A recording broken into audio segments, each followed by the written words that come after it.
Golaha Guurtida Jamhuuriyadda Somaliland ayaa mudanayaashu fadhigii ay yeesheen waxa ay xog waran ku saabsan hanaan socodka hawlaha Wasaaradda Arrimaha Dibadda ay kaga dhageysteen Wasiirka Wasaaradda Arrimaha Dibadda Jamhuuriyadda Somaliland Dr. Maxamed Cabdillaahi Cumar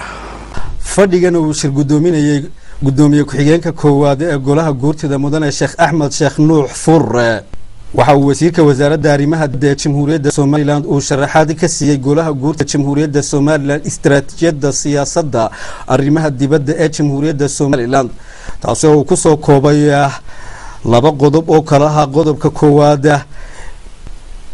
in aynu dunida ka mid noqono oo aynu gaarno in aynu xubin buuxda ka noqono beesha caalamka iyo qodobka labaad oo isna wasiirku ku sheegay in iskaashi dhinacyo badan leh aynu ka tirsanahay iskaashigaasi oo noqon kara mid siyaasadeed iyo mid nabadgelyo Wasiirka Arrimaha Dibadda ee Jamhuuriyadda Somaliland mudane Maxamed Cabdillaahi Cumar uu adkeeyay ahmiyadda ay Wasaaradda Arrimaha Dibaddu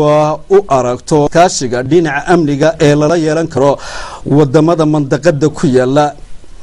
waxa uu wasiirku xusay shacbiga Somaliland ay aqlabiyad buuxda ku ansixiyeen aftidii dastuurka Jamhuuriyadda Somaliland ee qeexayay inay Somaliland tahay qaran aan madax banaanidiisa wax gortan ah laga galaynin go'aankaasina uu yahay mid ay ku shaqeynayaan golayaasha qaran iyo xukuumadaha isbedelayba